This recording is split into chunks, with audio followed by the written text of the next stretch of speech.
मौजा पिपरी साकेरे येथील कुमार दीपक सुरेश खाडे वय वर्ष 17 हा तरुण 22 जुलै रोजी आपल्या शेताची मोटर आणि आपली जी ओढ्याकाठी होती ती काढण्यासाठी ओढ्यात उतरला होता आणि उतरून काढताना त्याचे पाय घसरा असेल किंवा काय असेल त्या ओढ्याच्या पाण्यामध्ये तो वाहून गेलेला आहे. त्याचा तो पत्ता लागत नाही आहे.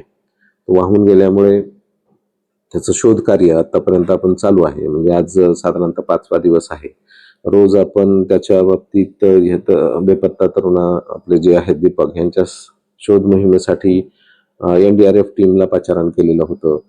त्याचबरोबर पोलीस प्रशासन, महसूल प्रशासन आणि स्थानिक निसर्ग साहस संस्था, त्याचप्रमाणे जुन्नरची शिवजन्मभूमी जुन्नर रेस्क्यू टीम यांच्या सर्वांच्या, त्याचप्रमाणे गावातील जे काही आपले आहेत नागरिक त्यांच्या मदतीनं, त्यांच्या सहकार्यानं शोध मोहीम राबवतो आहोत.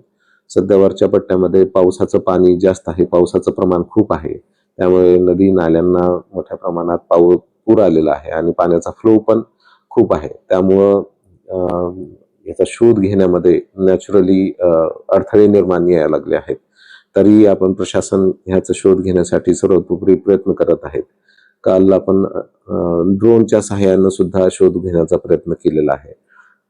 परंतु संध्याकाळपर्यंत अंधार पडल्यामुळे ते काही बॉडी सापडली नाही, त्यामुळे आपण ते थांबवलं. आज पुनश्च आपण शोध मोहीम राबवत आहोत बोटीच्या सहाय्यानं. जिथं शक्यता आहे अशा सर्व ठिकाणी आपण शोध घेतो आहोत.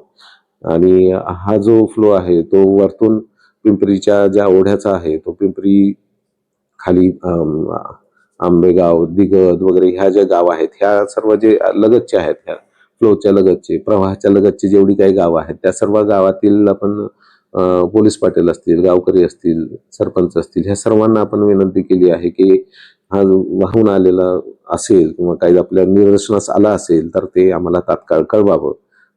आणि त्यांचंही आपण या ठिकाणी सहकार्य घेतोय. त्याचप्रमाणे मच्छीमार व्यावसायिक जे आहेत त्यांच्या पण बोटींद्वारे आपण डिंबे धरणाच्या परिसरामध्ये त्यांचा शोध घेतलेला आहे आणि तो घेतोही आहे. तरी प्रशासन बेपत्ता तरुण आपले दीपक खाडे यांचा शोध घेण्यासाठी सर्वतोपरी प्रयत्न करत आहे.